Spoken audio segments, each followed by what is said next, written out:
Tenemos tiempo de abrir un pequeño coloquio o alguna duda que haya quedado, alguna cuestión que alguien del público quiera plantear. Pues este es el momento. Solo pido que por favor cada uno se presente antes de intervenir para que sepamos con quién estamos hablando.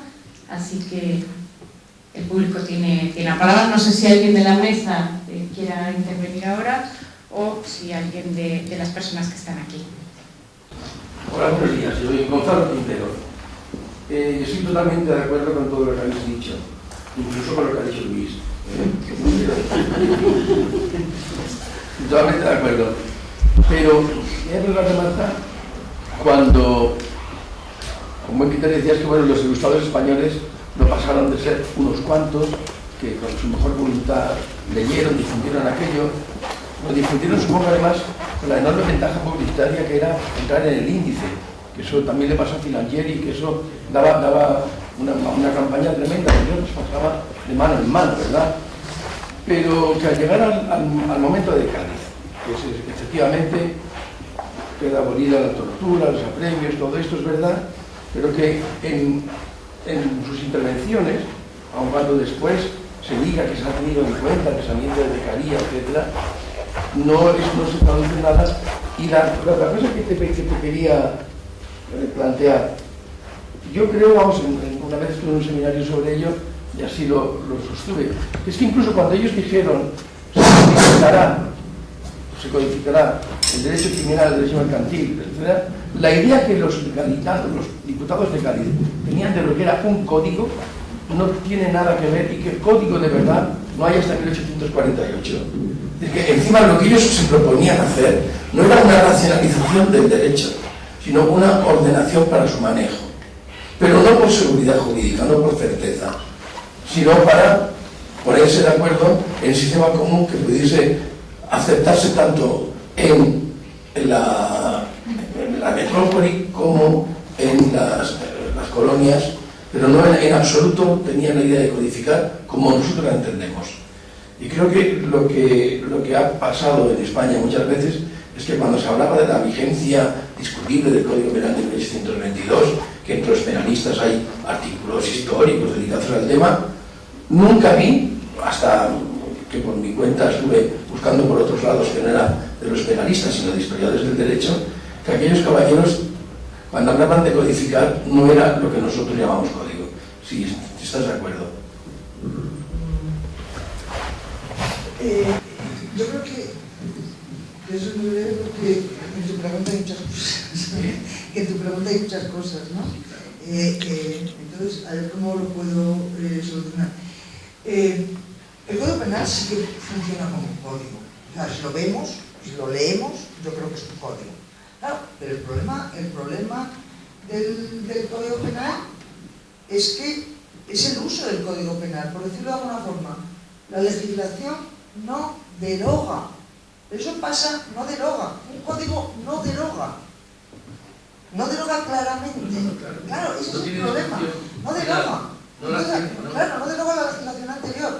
Bueno, se puede decir, sí que deroga porque hay un artículo de Carlos Barriga que está muy bien, que habla de las derogaciones expresas que se hacen durante todo el periodo de las Cortes Gaetanas de la legislación antigua.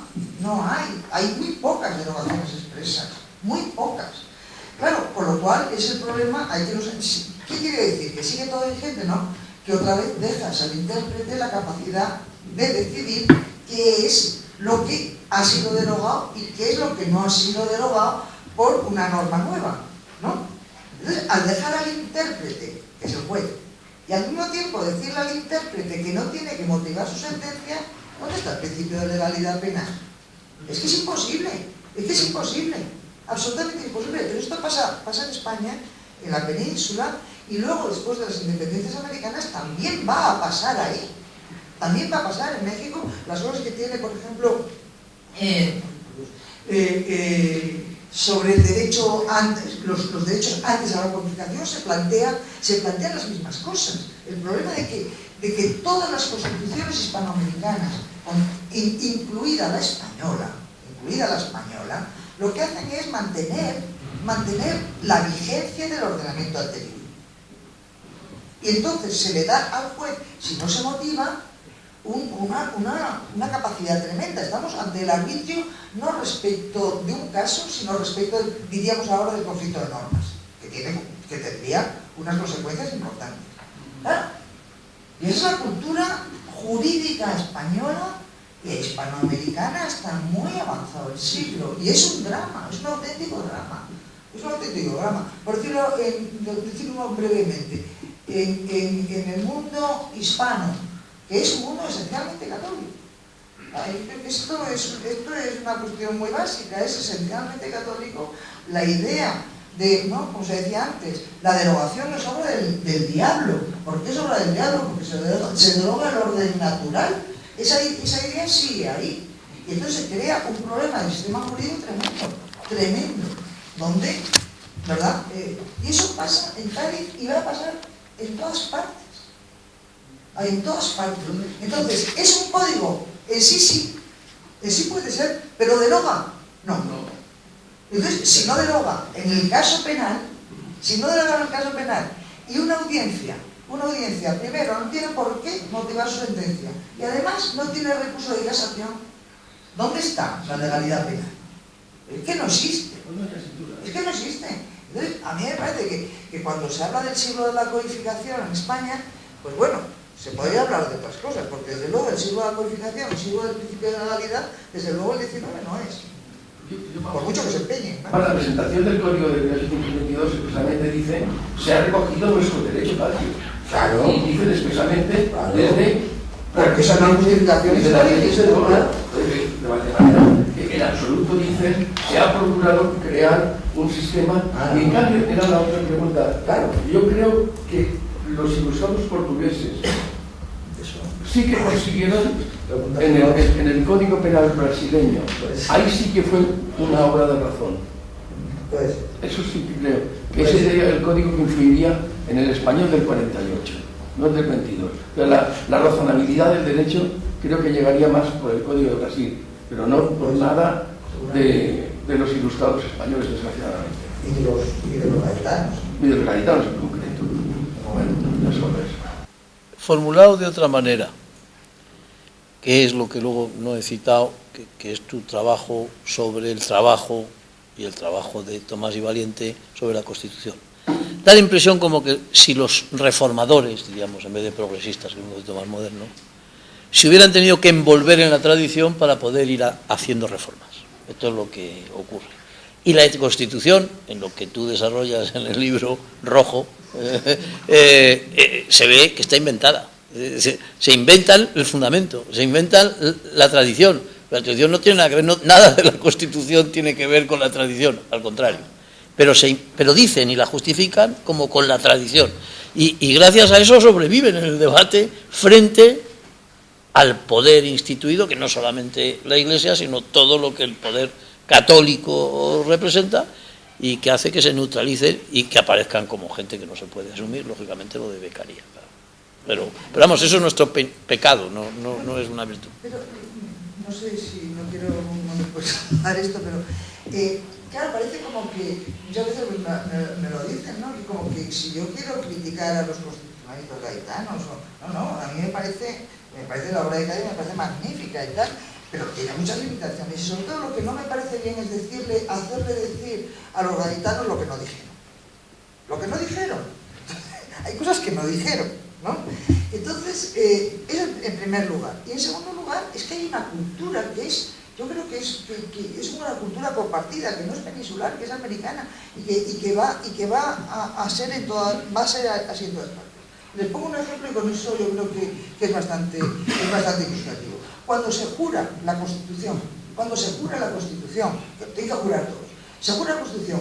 En Salamanca se dice que el claustro de Salamanca jura la Constitución porque no está en contra de los estatutos de la universidad. Pero es que en Puebla se dice lo mismo. Se jura la Constitución gaditana porque no va en contra de los usos y tradiciones de Puebla. Con lo cual, es algo más general.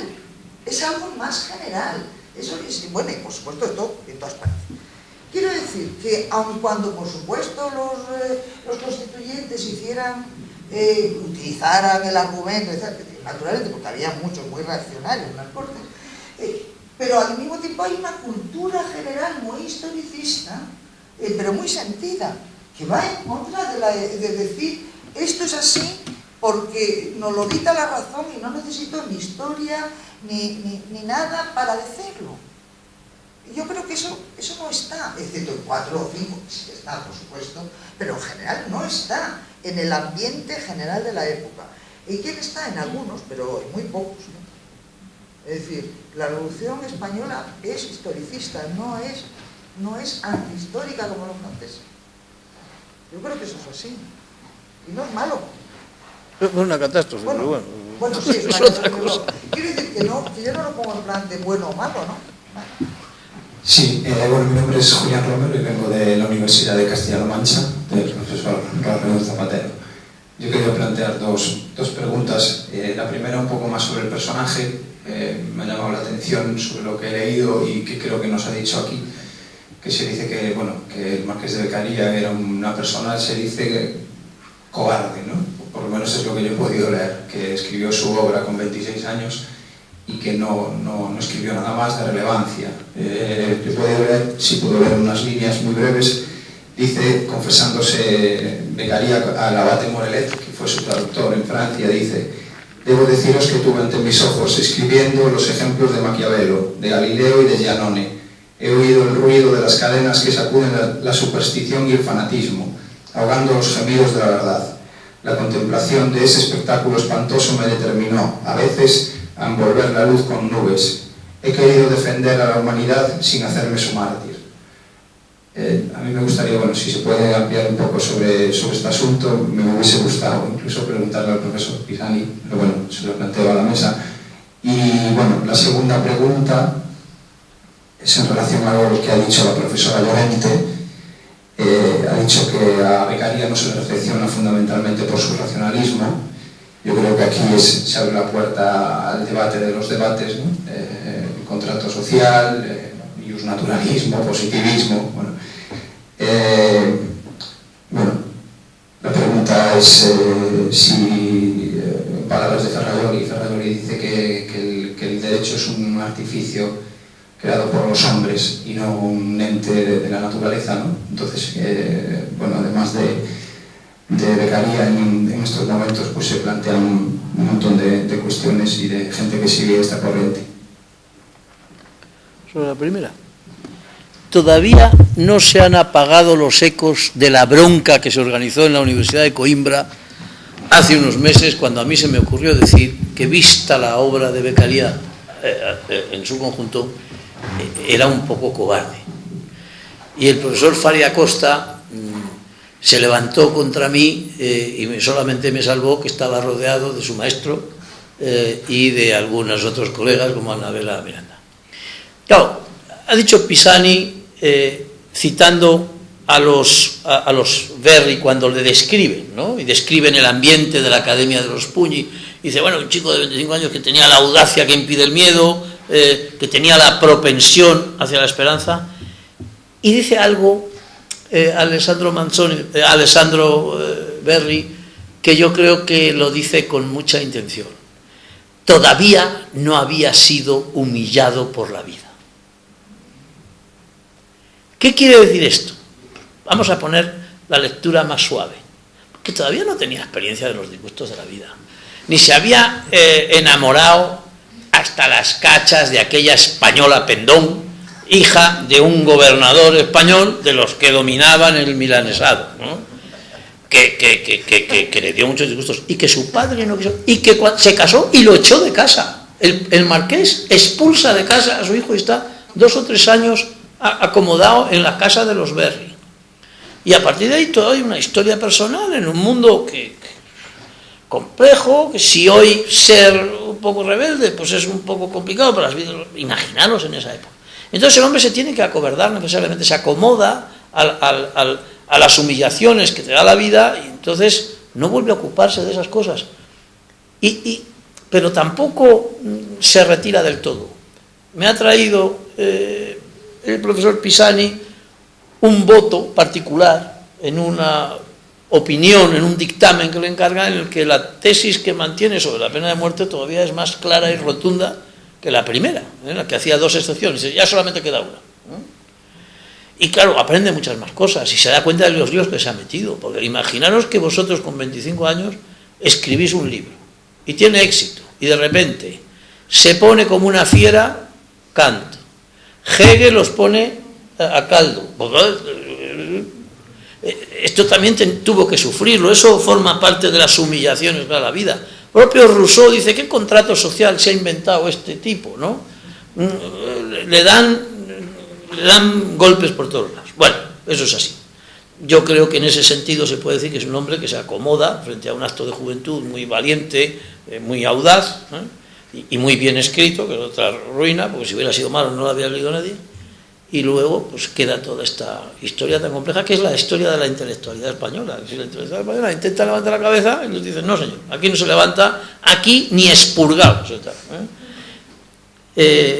Espero no equivocarme y no dejarles de dar ese link, porque es que esto nos lo ha hecho un historiador que no he citado, que es Rafael Estrada, que también es muy especialista en la época en la que estamos hablando, y que además yo no sé cuánto mérito tendrá como historiador del derecho, pero lo bien que nos ha tratado a los penalistas merece que le busquemos alguna condecoración, si hay alguna que pueda ser suficiente para un historiador del derecho.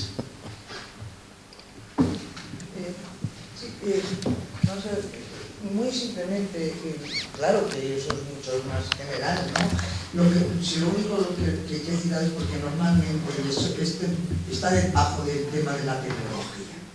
Es decir, hay muchos estudios sobre la influencia de Beccaria en la codificación que son tecnológicos, en el sentido de aquellas ideas que tal, luego después, no sé qué.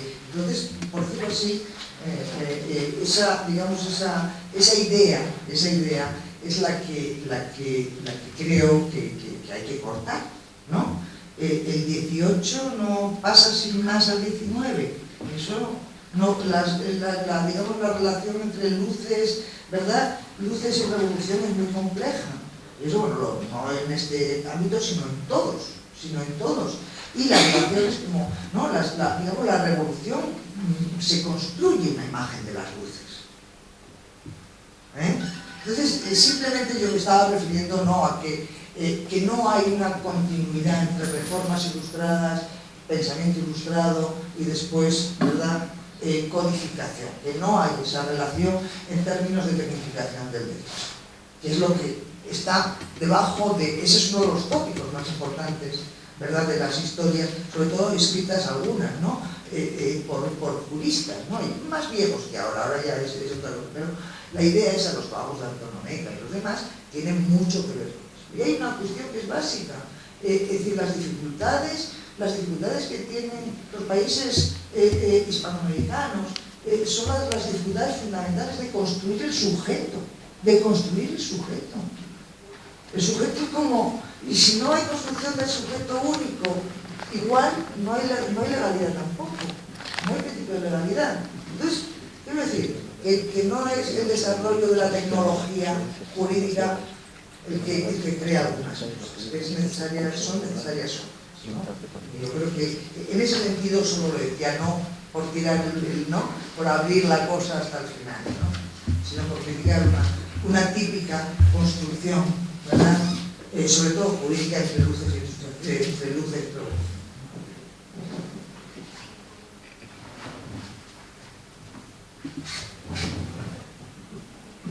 a ver. Mi pregunta va dirigida básicamente al doctor Luis Arroyo Zapatero. Con todo lo que ustedes han dicho a lo largo de la mañana, me queda una gran inquietud. ¿Con o sin la influencia de la obra de Beccaria, el análisis que se puede hacer a la dogmática penal actual o al sistema penal actual de la mano de la política criminal, podemos ver que hay un avance grande en cuanto a la principialística que irradia en los códigos penales y los códigos procesales penales?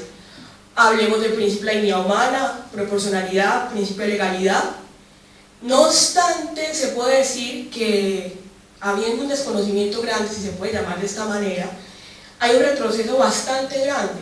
si nos vamos al contexto latinoamericano, yo soy colombiana, uno podría decir que hay desproporcionalidad en los delitos y en las penas, hay una marea legislativa, todo se quiere solucionar legislando y todo se hace acudiendo al Código Penal.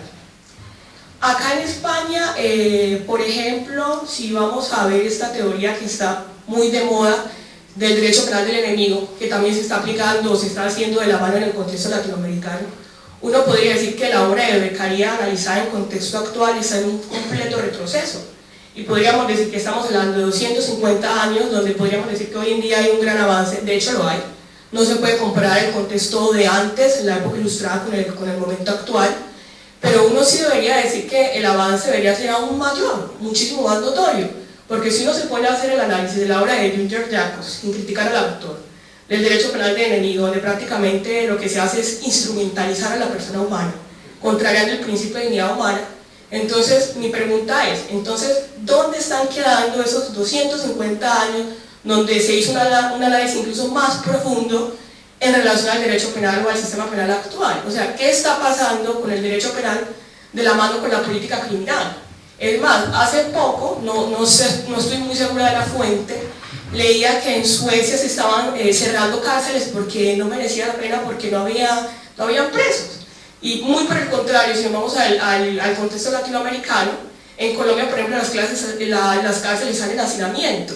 Entonces, eso está dando como respuesta que la respuesta no está en el sistema penal.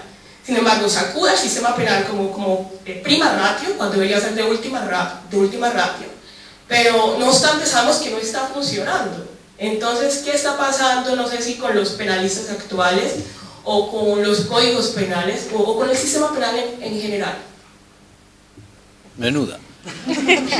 Mire, Colombia es el país que tiene mejores penalistas por kilómetro cuadrado de todo nuestro mundo hispánico. El problema es que la mitad son de Jacobs, ¿no? Y están trastornados, ¿no? Porque claro, todo aquel que no entienda que los derechos humanos son derecho positivo, y que determinan lógicamente como tratados internacionales la interpretación del resto de las normas, pues quiere decir que les falta algo, ¿no? O sea, son grandes tecnólogos, pero les falta algo. Esto por liquidar al fiscal general, pero incluso tenemos un ministro de Justicia que, siendo también jacobiano, el nuevo ministro de Justicia, pero creo que es más templado. O sea que todo depende, más que de la metodología, depende de los ambientes. 250 años no son nada. Este es el problema, ¿no? O sea, en términos históricos es poco tiempo. Y además se han producido en esos 250 años retrocesos y luego adelantos notables. Anoche todavía volví a ver en una cadena de televisión la lista de Schindler, ¿no? Eso para todos, pero y yo que me siento amamantado en las cosas de los alemanes, digo, ¿cómo es posible que este país pudiera volverse loco? Tanta gente y de modo tan radical y tan brutal, ¿no? Es una cosa que sigue sorprendiendo, por mucho que se explique. O sea, que lo importante es que lo que hizo Beccaria fue decirnos qué era lo que se esperaba de nosotros como seres humanos. La exclusión de las penas crueles e inhumanas y poner como modelo el que la justicia era la proporcionalidad.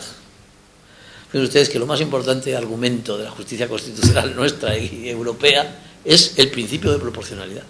Y eso lo explica Beccaria de modo absolutamente magistral, además de otras cuestiones de conducción social, como decir, lo importante no es la gravedad de las penas, sino la pronta detención y castigo con penas humanas y tal. Bueno, esto es. Entonces, ¿de qué tiene que servir Beccaria?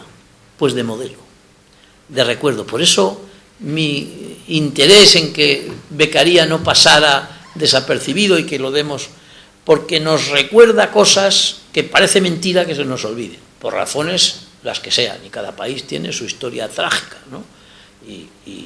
Y todos tenemos además un problema, que es que en penal lo tenemos más complicado, porque todo tiende a resolverse con el Código Penal, y eso es fruto de una sociedad mediática en la que todo el mundo opina, bueno, opina de todo, de la cuestión penal y del ébola y de todo, ¿no? Y entonces los gobernantes se quedan paralizados por las reacciones sociales que esperan de repente de la noche a la mañana.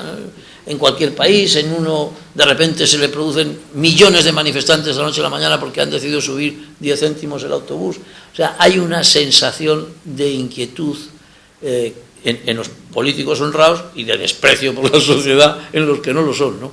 Pero todo ello está muy vinculado a un hecho mediático tremendo que no somos capaces de entenderlo del todo y sobre todo no somos capaces de neutralizarlo. Por lo tanto, lo que nos quedan son banderas icónicas. Hay una palabra que yo me volví loco para traducirla del alemán hasta que descubrí que se decía exactamente igual. Deíctico, deictis, ¿esto qué será? Porque se muestra por sí mismo. Entonces, Beccaria, si levantamos Beccaria, se muestra por sí mismo lo que significa, más allá de si tenía una explicación. Y eso es el valor que tiene, que se muestra por sí mismo y muestra por sí mismo, como él termina diciendo, el camino que deben de seguir los defensores de la humanidad. Blas.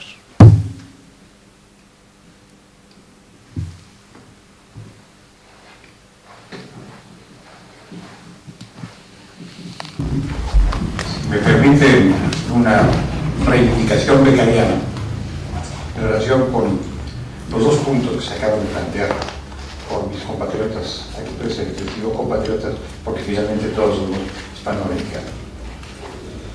Primero, yo me imagino al señor César Polezano, joven de 24 o 25 años, es decir, 3 veces menos de lo que tengo de edad actualmente, a la sombra del castillo esforzesco, contemplando el espectáculo de los colgados. Con frecuencia amanecían ahí los colgados por la justicia milanesa.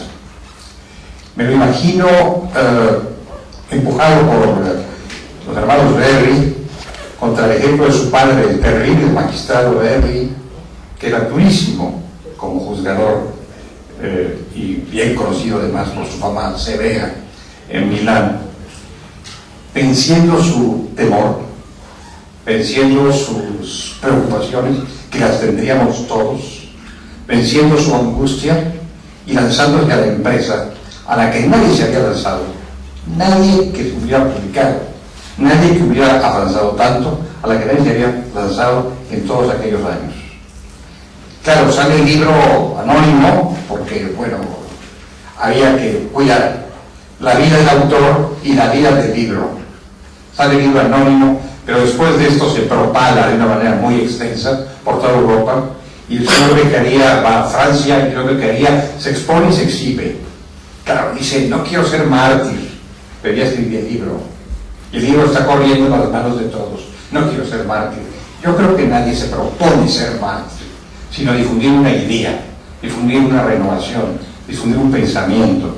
Entonces, creo que dista mucho de poderse calificar de cobarde a quien procede de esa manera, venciendo su temor.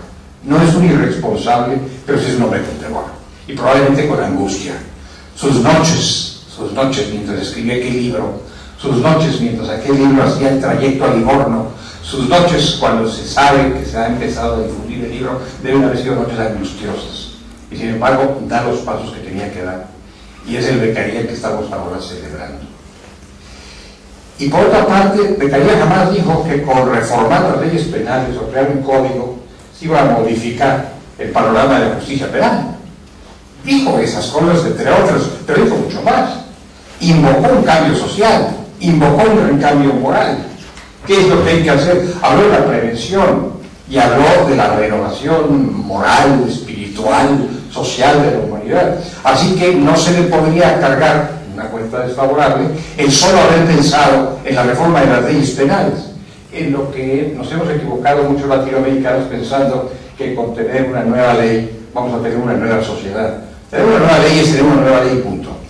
Ayuda, es un factor hacia una nueva sociedad, pero no es ya la nueva sociedad. En mi disertación de hoy por la tarde, que prometo ajustar si puedo a los 30 minutos que se me han asignado, y creo que podré porque de ello se ocupará el doctor Arroyo Zapatero, en mi instalación estatal, diré yo, en estos 250 años que han transcurrido a partir de Beccaria, ¿qué es lo que hemos hecho? Muchísimo, el mundo entero. ¿Qué es lo que no hemos hecho? Me temo que mucho, el mundo entero. ¿Y qué es lo que está en riesgo de perderse de aquello que hemos hecho? Me temo que también mucho. Algo de lo que usted mencionaba. En nuestros otros países, en los países del sur de América y también del centro de América y también del norte de América, se corren graves riesgos por el avance de esto que hemos llamado, quizá con demasiada premura, el derecho penal del enemigo. Y si por una parte estamos caminando, en el mejor de los sentidos, en un sentido beccariano, por otra parte nos está sofocando la alarma social, el temor al enemigo, la pobreza, la miseria, muchas cosas que nos acechan. Y ante eso hemos optado a veces, por dar pasos atrás. Anticipar la represión penal, abolir un régimen estricto de garantías, generar prisiones donde no es necesario tener prisiones, sino otras cosas, y convertir nuestras cárceles en verdaderas cloacas, para decirlo con una expresión no de Beccaria, sino de Bentham. Entonces, creo que vale la pena que rebatemos todo esto, pero no podríamos cargarlo todo en la cuenta de Beccaria. Ni todo el temor, porque él fue de los que se atrevió a dar el paso, y otros no dieron, ni todos los retrocesos, ni todas las falencias, ni todos los déficits que tenemos, que no son pocos. Pero en fin, me reservo para los 2 minutos que me va a dar el doctor Arroyo hoy por la tarde, espero, don Luis. Los 2 minutos más. Yo creo que por la tarde será Ángel el que te someta a disciplina. Gracias. No, te pido que se graba, sí. Si se puede. Bueno, lo primero quiero felicitar a todos los que han intervenido, incluido por supuesto al profesor Pisani. Yo solo quiero hacer una referencia breve que quizá sobre todo a los estudiantes puede ayudarles a ponerse en contexto de lo que significaba Beccaria, y tiene que ver también con lo que ha dicho la profesora Lorente, de que Beccaria no fue recibido sobre todo porque representaba la racionalidad, pero es que además Beccaria significaba la punta de lanza de un cambio absoluto en toda la concepción del sistema jurídico en el ámbito penal y procesal, y por lo tanto el ambiente no era en absoluto favorable, no solo ahora, sino incluso ya en vísperas de la Constitución de Cádiz o posteriormente. Por poner el ejemplo más conocido del tormento, en los debates que existen incluso muy poco antes de la Constitución, hay muchos autores que siguen defendiendo la pertinencia del tormento como medio de prueba, porque refleja la esencia de todo el sistema. En ese momento, conceptos como garantías procesales o como búsqueda de la justicia material son absolutamente secundarios frente a la finalidad primordial del derecho penal y del procedimiento penal, que es la eficacia en la represión del delito, y a eso se subordina todo. Por tanto, yo creo que es importante destacar lo que suponía este cambio, o este cambio de mentalidad, que obviamente lleva mucho tiempo.